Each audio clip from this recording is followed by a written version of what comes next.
It's 5 o'clock. What is it about the Negro? I mean, every other group that came as an immigrant somehow, not easily, but somehow got around it. Is it just the fact that Negroes are black? White America must see that no other ethnic group has been a slave on American soil. That is one thing that other immigrant groups haven't had to face. The other thing is that the color became a stigma. American society made the Negro's color a stigma. America freed the slaves in 1863 through the Emancipation Proclamation of Abraham Lincoln, but gave the slaves no land or nothing in reality, and as a matter of fact, to get started on. At the same time, America was giving away millions of acres of land in the West and the Midwest, which meant that there was a willingness to give the white peasants from Europe an economic base. And yet it refused to give its black peasants from Africa, who came here involuntarily in chains and had worked free for 244 years, any kind of economic base. And so emancipation for the Negro was really freedom to hunger. It was freedom to the winds and rains of heaven. It was freedom without food to eat or land to cultivate, and therefore it was freedom and famine at the same time. And when white Americans tell the Negro to lift himself by his own bootstraps, they don't look over the legacy of slavery and segregation. I believe we ought to do all we can and seek to lift ourselves by our own bootstraps, but it's a cruel jest to say to a bootless man that he ought to lift himself by his own bootstraps. And many Negroes, by the thousands and millions, have been left bootless as a result of all of these years of oppression and as a result of a society that deliberately made his color a stigma and something worthless and degrading. Welcome to the Gilchrist Experience. If you saw the show last week, you know, I sort of got upset seeing his last sermon and almost came to tears. Here's a man that knew he was going to die. But here you see a political analysis of up-to-date America. He gives us a simple solution to an old problem. How do you deal with slavery, a slave mentality, being black in America, and dealing with a demonic source like Donald Trump in the White House? Look what he's doing to us. He's a Russian agent. Everybody sees it and knows it. He's a demonic force, and he's doing what? Shut down the government, and we sit and chuckle about it. Because he's getting away with it? I mean, the Republicans are doing what? But here we get a political analysis by a minister who chose peace as a way, love energy, you know, love instead of hate. And now we have to embody that spirit, which is our legacy. And Kirsten and I have been disciples of Martin through the National Action Network for a number of years now, 20 to be exact. And when I have my brother on the show here today, Minister Kirsten John Ford. Good to be with you. Yeah, my brother. All of you brothers, good to be with you. Yes, sir. So what do you think of what Martin says on his birthday, day after his birthday? I think he is still the prophet that he's always been throughout history. I think he spoke not only to the reality of the times that he lived in, but he spoke through the ages and is able to render judgment and analysis on the times that his children would be living in. And we find that, you know, those who do not learn from history are doomed to repeat it. Mm-hmm. And unfortunately, my generation did not learn enough of our history, and so now we are repeating many of the same scourges, social ills, and quite frankly, many of those same demonic forces you were referring to, oppression, hatred. These things were supposed to have been slaughtered and buried a long time ago in America. Right. But it seems that 45 has resurrected Jim Crow and is trying to breathe new life into him. And it's up to us to really not just resist it, but to slay it once and for all. Yeah, it's interesting. Martin said that the patient was dying on the bed, the patient of segregation. And the words of interposition and nullification, they haven't gone away. The patient, as you said, has been resurrected, never really died.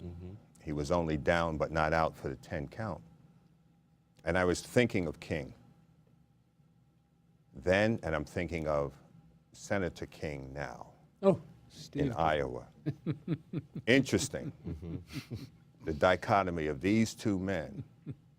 One, a white supremacist advocating that the white race, the superior race, should rule this continent, when those people were the ones that stole it from the red man.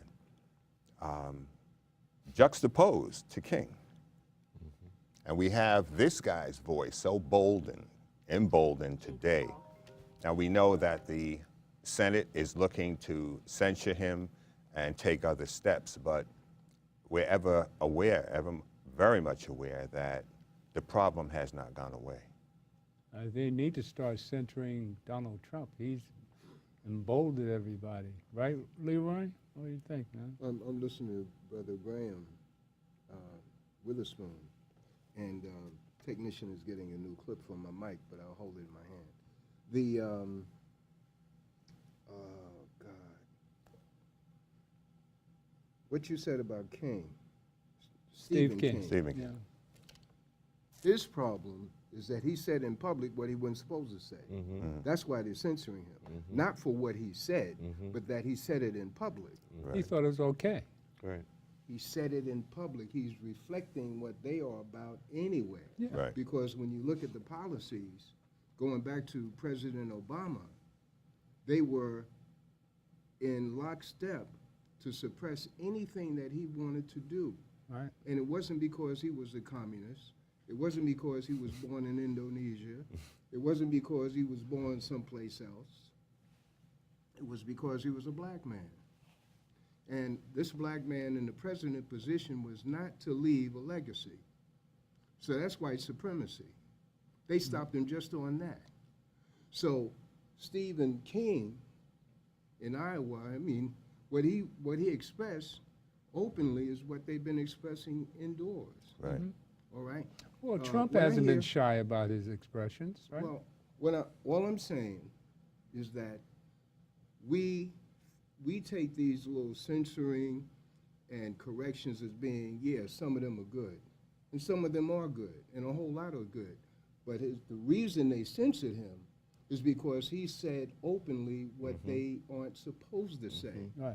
Keep this thing, that's why they quieted him down, because they don't need to mobilize the other patient that's been on the table. That's the black man and woman of America who's been asleep. Well, Trump said he was a nationalist. He didn't say white nationalist. We know what he meant.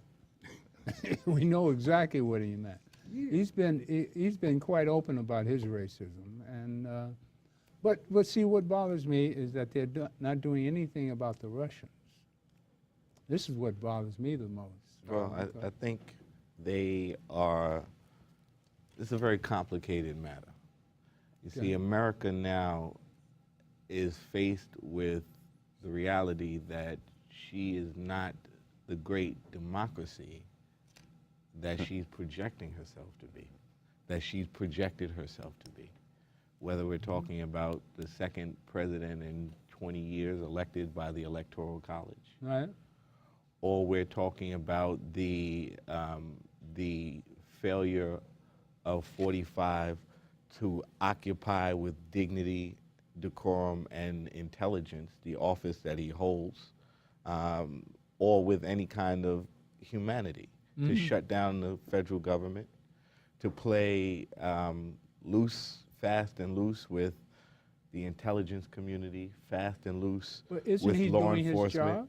fast and loose. Well, it depends. He's Because working for even Putin and he's destroying America. Yes, he is. He is. But he has two jobs. His first job is, I believe, to whiten America. Okay.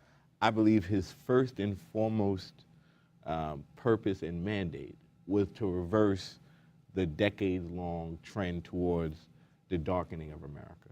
I think the second Watch your mic. purpose and mandate he had was to, to make money, and Putin was the fastest way for him to do that. I don't know whether or not It's the he's only way. intelligent enough to You know, he's been in cahoots to with the Russians for intentionally years. be an asset.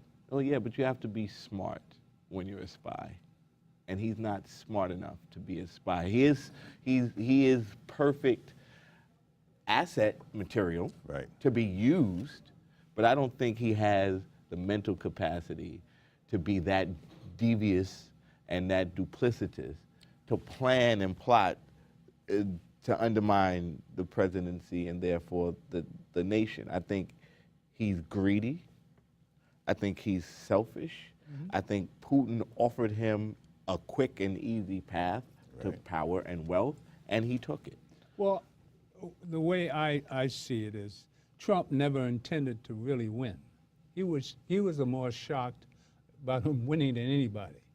See, because he would have made more money if he didn't become president. Now, Agreed. he's been in cahoots with the gangsters how many years? They say- Decades. Decades. When he was All right. building in Jersey, And Coney Island. you know, the mob, they Okay, threatened. they They owned threatened to kill him, and they took down one of his helicopters. Mention the Is that Russian right? mafia in Yeah. Coney Island. The Russian mafia yeah. in Coney Island. He's been involved with for decades. Okay? And we know he's been hooked up with the banks, and American banks wouldn't lend him any money. So he had to go to the Russians. They've been buying condos in Trump Towers and any other condo he's set up for years. It's a real estate laundering, money laundering scheme. I mean, this is throughout the world. The Russians have been doing so. There was a question yesterday with Barr on his confirmation hearings. And you really got to listen when these people are asking questions. The question put to Barr was whether or not he was in agreement with civil penalties under RICO. Now, that's the Racketeering Act. And as soon as I heard that question, I said, oh, Right. they want to know if Wall Barr, Street. no, not Wall Street, but whether or not Gangsters. Barr would look to protect Trump, because he can be charged under RICO for racketeering Right. internationally with the Russians. Money So laundering. not just on the criminal side, but on the personal side, on the civil side, because they could take anything that Trump has gotten as a result of Complicated. him having worked with the Russians, property, money, everything. They could literally strip him. So I'm listening to Barr, and he's not 100% on the civil action as he is on the criminal. So they want it, basically what they're saying is, are you willing to protect Trump's money and assets? Right, right. And that if you're not knowledgeable of RICO and the civil and the criminal, that can slide right by you. But I caught it, and Barr is not willing to go to that extent to penalize Trump.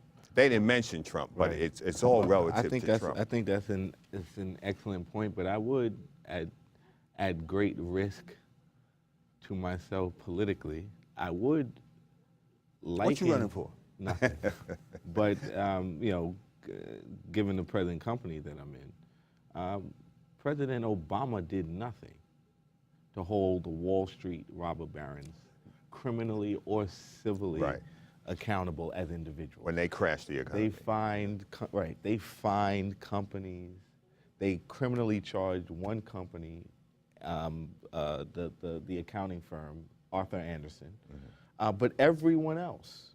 And they criminally charged the company, none of the officers, Not the officers. of the company. So there has, whether you're talking Democrat, Republican, there is a permanent government that will protect the moneyed interest, that will protect the elite, irrespective of whether or not they're committing crimes in our faces, whether or not they are. I mean, this man has committed one humanitarian a crime against humanity after another, from ripping children from their parents, to making money off of being president.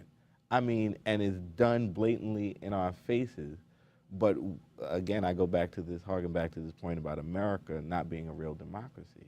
It's a a real republic. democracy. It's not a. This is not a It's democracy. not. It This is is a republic. republic. That's absolutely And the to point. the republic Absolutely for the which point. it stands. This is not a democracy. Absolutely the point. And people keep getting fed the lie. the question, they repeat and the it. question is, who does the republic represent? And but- it's not us, right? It's, What do we it's have better on the represents planet? them. We got something better than this on the planet? Woof, woof, meow.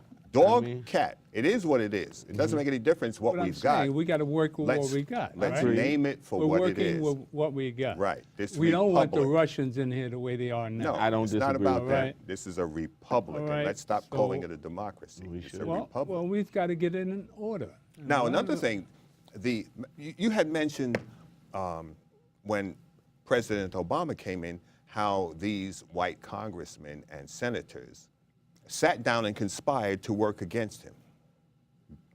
Now, I lost my train of thought. On the night of the inauguration. On the night of the inauguration, yes. But likewise, I got it back. Whew. Got gray hair, right? 10 years ago.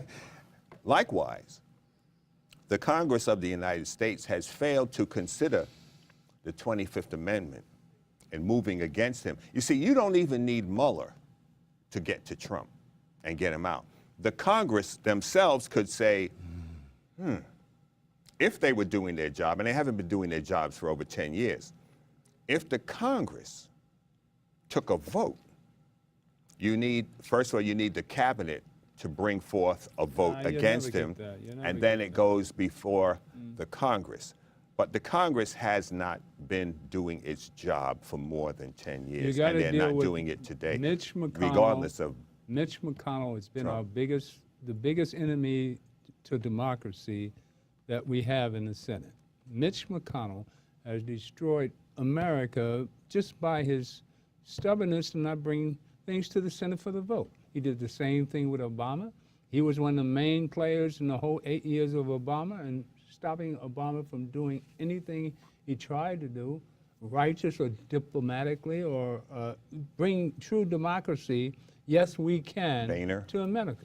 Boehner, Boehner. and they all were in cahoots to bring down the democratic process. So we saw a light at the end of the tunnel when Obama came in. He did the best he could. And those 8 years, I think, were glorious. And Too glorious. Well, see, then we got lulled to Then sleep. he said something. He badmouthed Trump, and look what happened. Look what happened. Nothing but racist jealousy. You know, they were too beautiful. I mean, they were as perfect as you can get coming out of this system. He did the best he could coming out of this system, what he was dealt with. All right? I don't disagree with that. I do believe that we keep putting our hope, we keep misplacing our hopes. Okay. The Democratic Party, Republican Party, the two-party system is not a friend not at all. to black folks in America. It's not a friend to progress in America. I mean, it's a label that you can put on and take off when it's convenient. 50 years ago, being a Democrat meant you were a segregationalist. Right. Yeah. Being a Republican meant you were an integrationalist. Today, I don't know what it means to be a Democrat, but Republicans are very clear about they do not want to see the full integration of American society. So the two-party system is problematic for the progress of our people. I do believe that President Obama was the best the system could give for us. Unfortunately, the system isn't designed to give us anything, right? It's designed, in fact, to deny us. Deny us equal access, deny us equal opportunity, deny us equal wealth, equal land, equal standing before the law. And what we need to do is wake up and realize that the paradigms we've been operating under have failed us. Well, I think we just have to turn it around and do the righteous thing. All right, let's bring up preview number 2, roll-in number 2. I'm going to give you a good idea of what kind of activist my brother is. Brother Kirsten. And action. He's gonna support.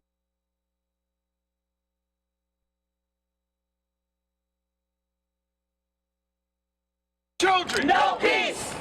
We are gathered here at Trump Tower today because we are here to resist the continued assault on our Constitution, on our democracy, and on women by the President of the United States of America. Yes. Right. Yes. Right. Whomever he chooses from this short list of candidates and nominees for the court, we can guarantee will have this in common. Yes.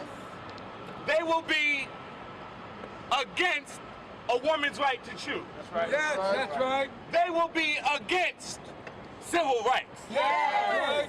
They will be against labor rights. Yes. They will be against environmental protection. Yes. They will be against getting rid of dark money out of our politics. Yes. They will be against the very fabric of the Constitution as it exists today. That's That's right.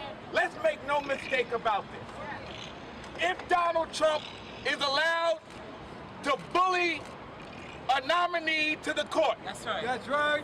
we are talking about the reversal of all of the progress that we have made in the last half century. That's right. All of the progress. That's right. From Roe versus Wade That's right. to affirmative action Yes. to Obamacare, health care. Yes. All of the progress that America has made Yes. to pull herself out of her dark past Yes. will be erased. Yes.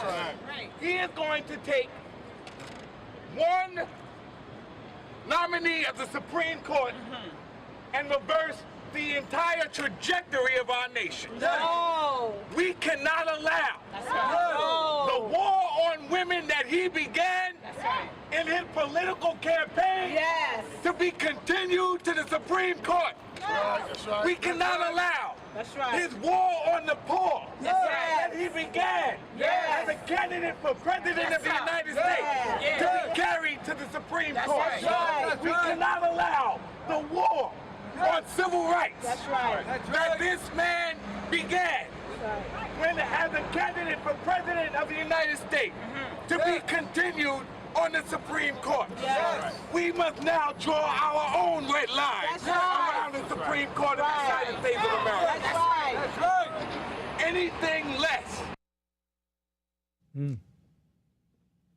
Pretty bad My cat. man. Bad cat there. Yeah. I mean, you speak for all of us, man. Now, after all that Kavanaugh was put in, what do you think about all that? After all that, I mean, it just, I keep, going back Par to for the the same course. point. Look, the system is working. The system is working. working against it. It's working as it is designed to work. What about the new election that we just had? We got 40 seats. We finally took over the We House. got 40 seats. We should have gotten, I'll give you, this is a prime example. There was a program instituted right around the time Obama was elected called red mapping. That was the gerrymandering of America, Oh yeah, creating the permanent majority for the Republicans. 2010. Every midterm election after a new president is elected, the president's party loses seats in the House. They lose seats in the Congress. The past two major upsets we saw was in 2014 with Obama, and then before that, another major 2010. with Bush, right? In 2010, and then with President Bush in 2002. Each time, those margins, 5-6%, yielded X amount of seats. This past cycle, we had an an 8-point advantage, vote advantage, over the Republicans, speaking as a Democrat. We yielded less seats than Republicans have yielded in the past with less votes.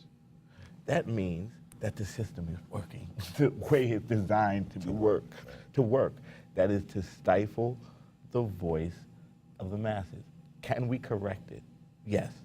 Otherwise, Okay. we wouldn't be sitting here. Right. We wouldn't be Trying to fighting. correct. We wouldn't be pushing. It can be corrected, Okay. but we must understand what it is we're fighting in order to correct it. So I agree with the point. You know, calling America a democracy is a misnomer. It's a falsehood. America is not a democracy. We are a republic. We have a system of government where people's voices are represented. Right. And the representation of the voice is up to interpretation. Thank you. And so, How do we being fulfill? bought. How do yes, we or fulfill? being bought, co-opted. The representation part is where the breach can come in between the people's will and the government action. How do we, as Martin taught us, have a peaceful demonstration, stick to the rules and do the right thing, and still expect justice in a hypocritical society? We start off with slavery, and we don't have any boots to pull ourselves up with. But we still have that hope. We have that spirituality, which we went over a couple of weeks ago about the spirit in us, the God energy within us all. And we're a spiritual people. We That's can't the only live thing that without accounts hope. for our survival. That's it. In the onslaught of a system designed to destroy us. And underneath the demonic force. The spirit moves the body. Okay. It's not enough to be spiritual. You've got to transfer that spirit into something physical. That's You what have to be engaged. I remember when President Obama called out the Black Caucus. He told them, you better put your boots on and get to stepping. And what's her name out in L.A. was Maxine. Maxine. He can't talk he can't talk to us like that. Oh hell yes he can, and he should, because the issue that he was talking about was the steps that the Republicans were taking to deny black people the right to vote around the country. It was Barbara Boxer who came out and spoke against it before the members of the Black Caucus. So Obama said, you Negroes better wake up. And we see how that has panned out in the last few months here, where Martin Luther King's cousin was denied the right to vote in Georgia at the age of 93 when she was voting when that mealy-mouthed fool was 5 years old. And he's turning around and telling her she can't vote. That's what Obama was talking about. Right. So it's not enough to be spiritual. What spirit do you have if your body is dead? You have to, if the body is not moving with the spirit, you're as good as dead. Well, So we have to be involved. Stop looking to other people to make the corrections. We have to be involved politically, socially, economically. We have to be involved.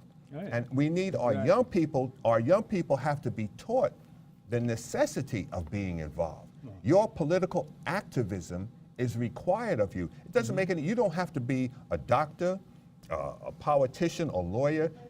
You need to be coming to the community board meetings, the precinct council meetings. You need to be present and then disseminate that information throughout the community and wake people up. If people do not vote, and I've been saying this for years, if you don't vote, you're part of the problem. That's it. Because, you know, parents were complaining about stop and frisk. Well, you got stop and frisk because you didn't vote. You had a mayor that supported stop and frisk, and you're complaining about it. And I told kids, your parents don't care about you. Because if they don't vote, they don't care about you. That's why you're being stopped and you're being frisked. You vote out Bloomberg, which is what should have happened. He never should have gotten 12 years. It wasn't about his money. It was about the laziness of black people that wouldn't get up. They're too lazy to get up and walk over to the school and flip the lever. So you can't, you know, we've got, if the spirit is in you, then the body should reflect the spirit of the man. And the spirit of the man, in a lot of cases, But we can do it. All right. We can do it. Instead of complaining, our lot in life is not to complain. All right. Let me do this. I'm going to go to. Well, I was going to go to Malcolm and Martin, how they used to fight in the old days, but I'm going to go over and talk about Obama and his legacy. I think that's in slot 5. I'll prepare for that, and we'll come right back to you. All right? You have that ready? Can you skip over and shoot 5 to us? This is interesting. I want to review what legacy Obama left us. To me, a blessing from God. We went from here to there in like. And then you get a good view of what he was up against. You have to remember we were in quite a financial crisis. Yeah. Bush and Cheney had robbed the Treasury dry. The sink was shipping. With Blackwater the and ship was everything sinking. else. Right. A couple of wars, and we can go back to 9/11 and the whole conspiracy of knocking down the beginning of the 21st century and the lies there.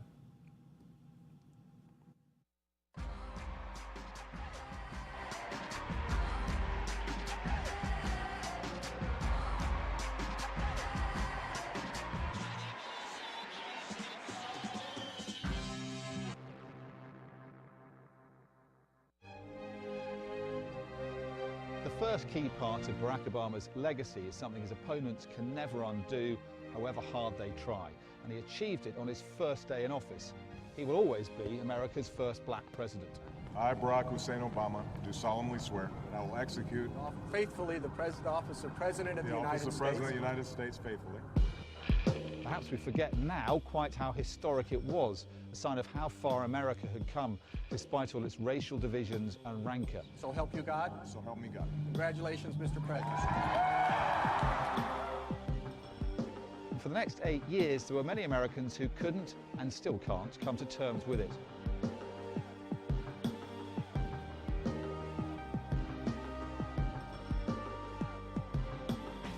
I lost count of the number of times I was told he was a dangerous Muslim socialist who wasn't really American when I was working there. Underlying all that was a deep fear about what a black president would do to America and what it said about what the country had become. We problem in this country, it's called Muslims. We know our current president is one. Right. You know he's not even an American. We need this birth question. certificate, man. One of the biggest proponents of the claim Barack Obama wasn't born in America and therefore shouldn't have been president was Donald Trump. His rise has undoubtedly benefited from those sentiments, and his election was in some ways a reaction to them. The legacy of being America's first African-American president, as it seems, come with a price.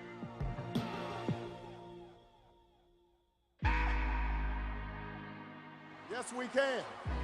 Yes, we can. Yes, we can.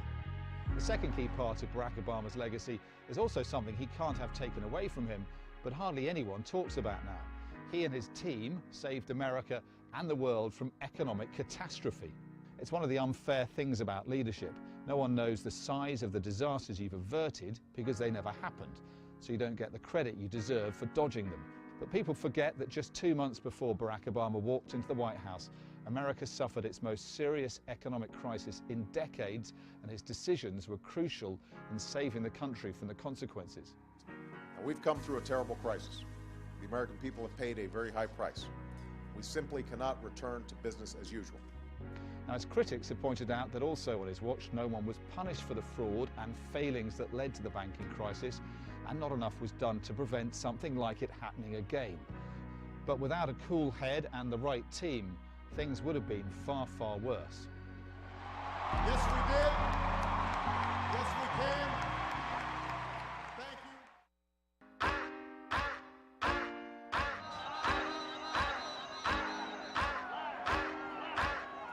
The third part of his legacy, everyone knows about, everyone in America seems to have an opinion about, and unlike the first two, is at risk of being undone by his enemies: Obamacare.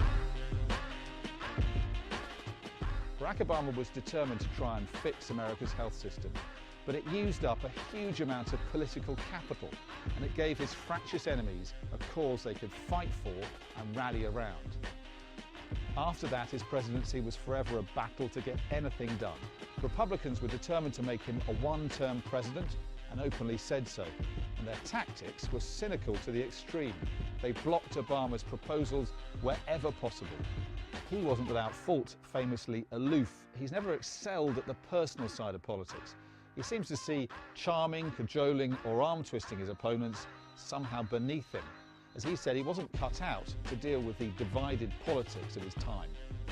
It's one of the few regrets of my presidency that the rancor and suspicion between the parties has gotten worse instead of better. I have no doubt a president with the gifts of Lincoln or Roosevelt might have better bridged the divide. And I guarantee I'll keep trying to be better.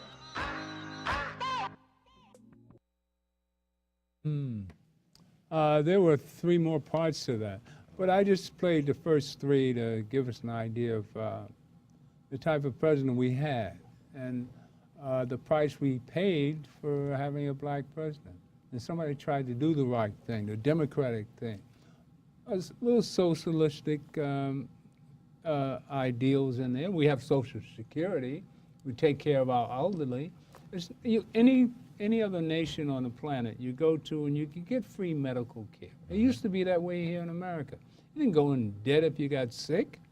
You couldn't die because you couldn't afford to go to the doctor. I mean, this is nonsense. This is inhumane. Greed and selfishness reign supreme. The demonic forces have taken over, and you can see how they did it, out of jealousy and greed. Well, it was getting too democratic. Since we are talking about the spiritual nature of what we're dealing with, Jesus Christ's ministry, the core of his ministry was providing health care. Right?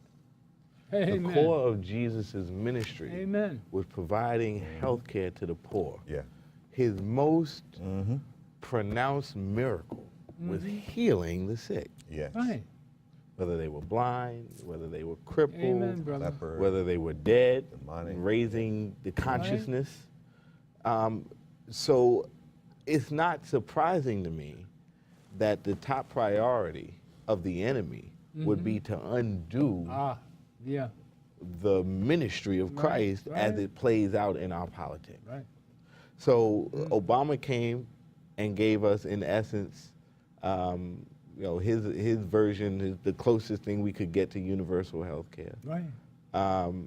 And that upset them to a point where they decided to blow up government. Now, why have such a vitriolic reaction to people being healed if it's not, as you say, a demonic kind of force or presence behind that?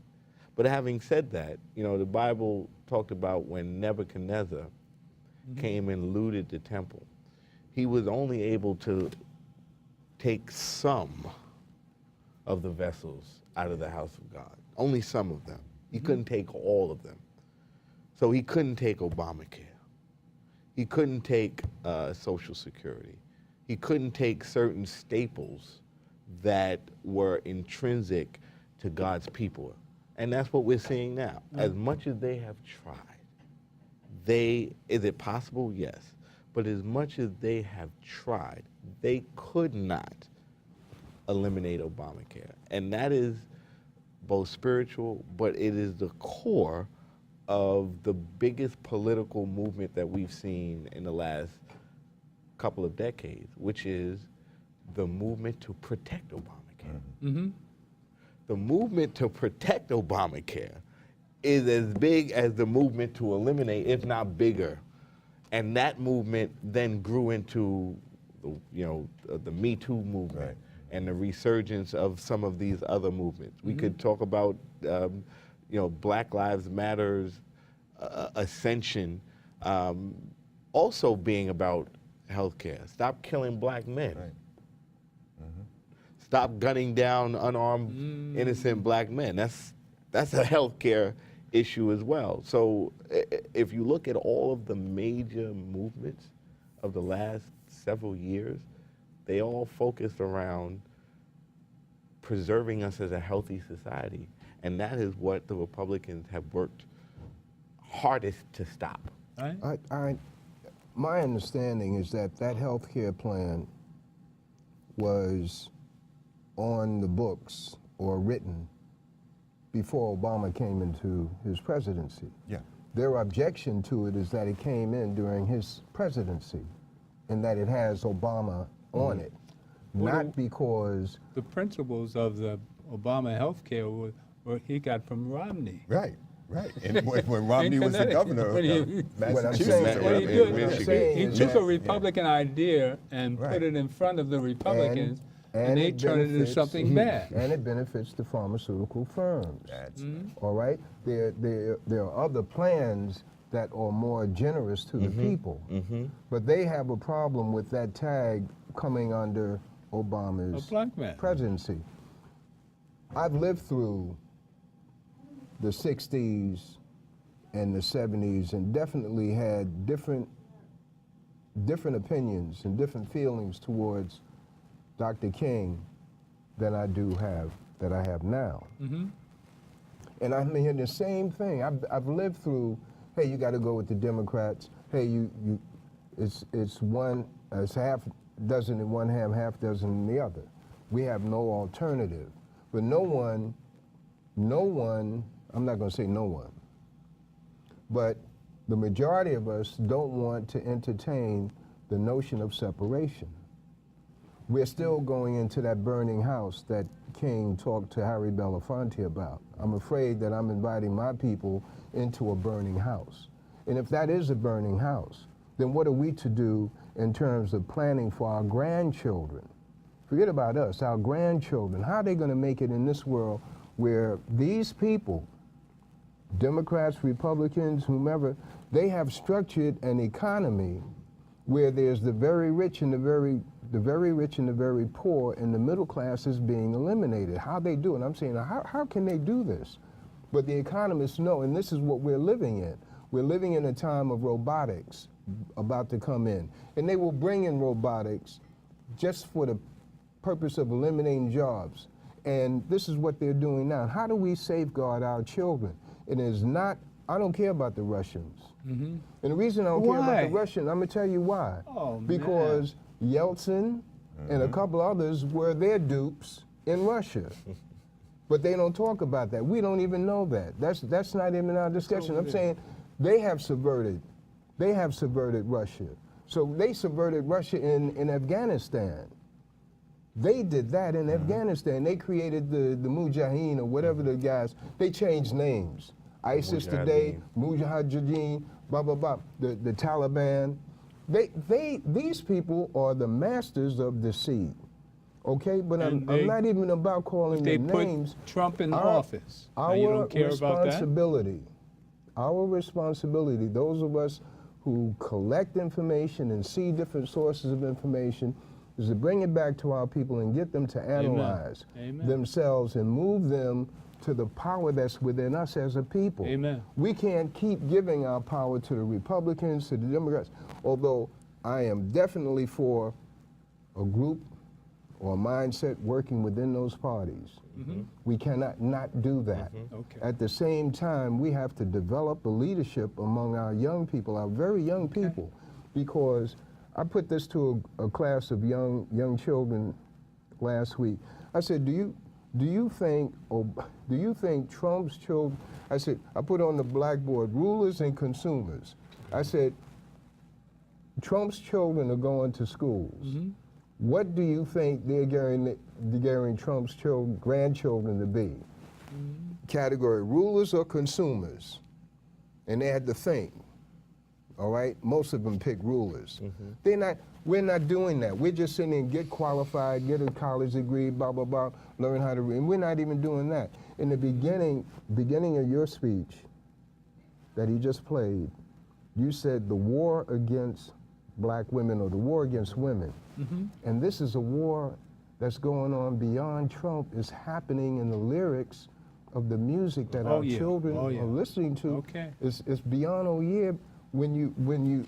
the end result is the actions of our children. Our children are being programmed right. by the lyrics. I'm talking about our grandchildren, not just in terms of bullying and fighting one another, but in terms of perversion. That's right. Our children are being perverted by way of the music. We're on the phone talking to yak, yak, yak, and our children looking at videos or the handheld things, looking at all kinds of stuff. Look at R. Kelly, this expose right now. We're in a crisis, but it's so subtle that we don't see it as a crisis. We're in a crisis. And Trump and the Russians, the people in the big house gonna take care of that. What are we gonna do in the field?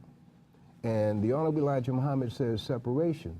I'm not pushing anyone towards separation. I put separate in your mind that you are beholden, or you have to have these other people in a partnership in order for us to be as bad as we are. We are the most powerful creative people on the planet Earth, continually giving our power to somebody else. And when we do, they have energy. There's never been marches, Million Women's March, they had the Million Christian Man March, all of them coming after the original idea of the Million Man March, which came as a result of Reverend Bevel going to all these ministers in the U.S., black ministers, with this notion of atonement. He said the only man that accepted that notion was Minister Farrakhan. And as a result of that, the notion of atonement, you had the Million Man March. Farrakhan, in conjunction with an idea coming from a Christian minister, but a black-minded minister, not someone leading his sheep into the wolves' den. So Martin Luther King's anniversary, or the birthday, is next week. I brought along this book, Pillar of Fire, America in the King's Years. Beyond just going to just meetings and stuff, we need to begin to read and understand what was going on during the King's period, just as a treatment to ourselves and our children. Let me play this piece. Play the piece, I think it's number 3, Martin and Malcolm. I'm gonna show you how we fought in the 60s, early 60s at that, and how we need to understand how we fought.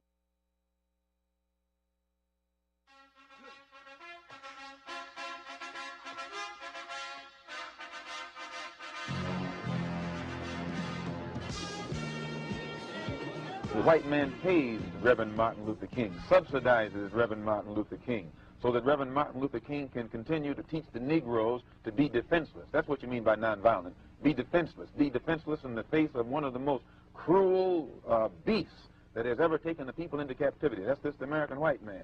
And they have proved it throughout the country by the police dogs and the police clubs. 100 years ago, they used to put on a white sheet and use a bloodhound against Negroes. Today, they have taken off the white sheet and put on police uniforms. They've traded in the bloodhounds for police dogs, and they're still doing the same thing. And just as Uncle Tom, back during slavery, used to keep the Negroes from resisting the bloodhound or resisting the Ku Klux Klan by teaching them to love their enemy or pray for those who use them despitefully, today Martin Luther King is just a 20th century or modern Uncle Tom, or a religious Uncle Tom, who is doing the same thing today to keep Negroes defenseless in the face of attack that Uncle Tom did on the plantation to keep those Negroes defenseless in the face of the attack of the Klan in that Well, day. I don't think of love as, in this context, as emotional bosh. I don't think of it as a weak force. But I think of love as something strong and that organizes itself into powerful direct action. This is what I try to teach in the struggle in the South, that we are not engaged in a struggle that means we sit down and do nothing. That there's a great deal of difference between non-resistance to evil and non-violent resistance. Non-resistance leaves you in a state of stagnant passivity and deadened complacency, wherein non-violent resistance means that you do resist in a very strong and determined manner. And I think some of the criticisms of nonviolence, or some of the critics, fail to realize that we are talking about something very strong, and they confuse non-resistance with non-violence. The goal of The reason I played that, I wanted to put myself in the middle of that because during those times, 60 to 64, I was in the Marine Corps, so I was away from all this. And I couldn't understand why we were fighting, why they were calling a minister an Uncle Tom. Because I was very religious and, you know, I was in the Marine Corps, so I wasn't about to grab a gun and fight the system. And I was very baffled how he was called Uncle Tom. All right, we see later on that even Malcolm changed his ways and decided that, I show this piece all the time in Oxford, where he professed that he worked with anybody. He didn't care what color you were, because of the fact that Elijah Muhammad and him fell out. His leader he had lost faith in his leader. But this is the problem that we have as black people. We're constantly tugging at each other on who knows the best way, who knows the right way to fight the system. I mean, I think there are many ways of being black as there are black people, because we all face the same problem, and we come out with our own interpretation of how to deal with the problem of being black and dealing with racism.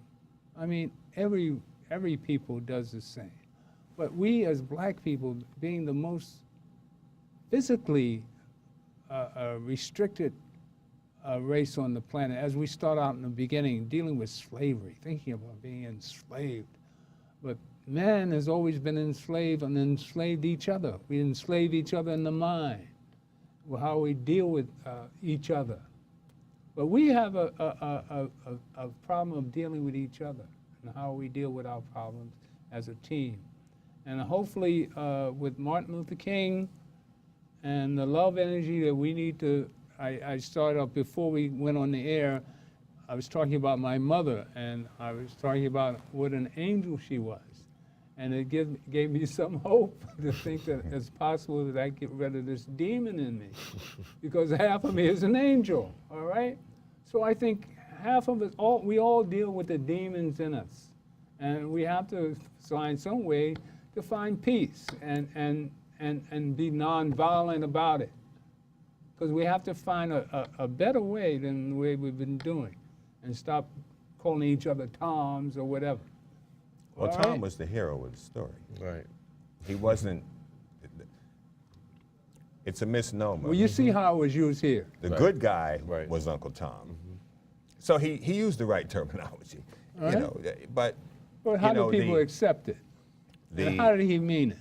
Once again, you It's all mentioned about we interpretation. need to read. It's not about, you just can't interpret something for yourself, because without the ability to communicate, we can't have a dialogue. If you think this is a cow and I think it's a book, we're going to have a problem just trying to communicate. So there have to be an alternative fact. Yeah, oh, right. Or there is no truth. No. You know, all of this foolishness. You know what I'm getting at, how we deal with each other. Yeah, but we have to. Teaching and education starts in the home. Starts in the home. Starts with mother. Starts with father, brother, sister. I tell kids, you're a teacher. You have a little brother or a little sister, you're a teacher, because they're learning from But you. he said that most kids are being taught what? Right, The but this is demonic the force point. of the music today. Parents are not parenting. We don't have control of our community the way we used to, the way we came up, the way we were raised. I'm sure Kirsten has a different story at 43. You're near 70. We're in our closer to 80 than 70. So we have a different atmosphere to deal with. Different point of We're reference. 5 years older than Trump, the two of us. We knew how Trump was raised. He came up in an environment of luxury. There was a time when Trump wanted to be black. You know that. When? You In mean the when he 80s. made that statement In the that 80s, when he was hanging out with the fighters. Oh, that and he was was a going lie. to the fighters, and he wanted to be macho and, you know, get all the women. You know, he was always a player. But he thought he was. You mentioned where you were going at, how we deal with one another. Right. And this is imperative right now for us to begin to deal with one another. Okay. Regardless of background, regardless of complexion, regardless of texture here, regardless of accent. We have, because there's no distinction being made. Any one of us could have been Eric Gardner. Right. He didn't even have no cigarettes. They was on a mission, take this man out.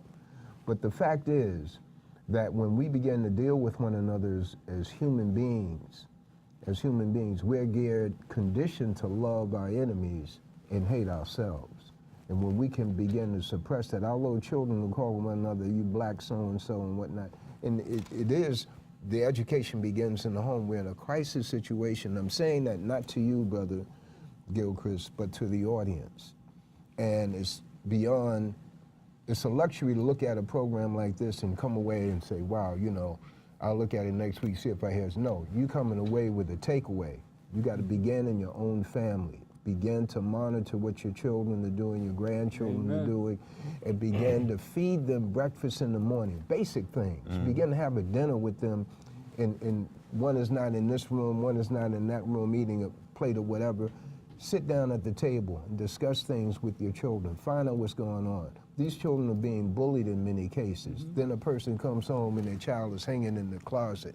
I mean, this is happening in black communities. You see, what the hell is going on? We're in a crisis situation.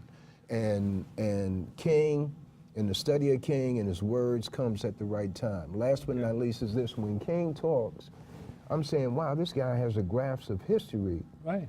Because he's read. Right. It's ladies and gentlemen, just to look at King's speech and not be inclined to get into some research is dereliction of duty. Got 30 seconds, Giz. Well, I think we have a mandate, an historical mandate and a spiritual mandate to reclaim our identity as a people, as a nation, and to reclaim our government from fascist forces. Amen. And that is our mandate from God to this people at this time. Where What you can we value, expect you to- protect. Where can we expect to see you next? All over the place. Running I mean, for- no, I'm running for the next, the next crisis that our people are facing. Well, I'm gonna call on you now. Yeah, I know you will. You got the number. The God in me loves the God in you, and stay tuned for more of the Gilchrist Experience. Hopefully we've been helpful today. And honor Martin Luther King. Peace go with you. God bless. Power to the people. We've got another minute for the Bronx. The front page of the Final Call talks about acts of kindness.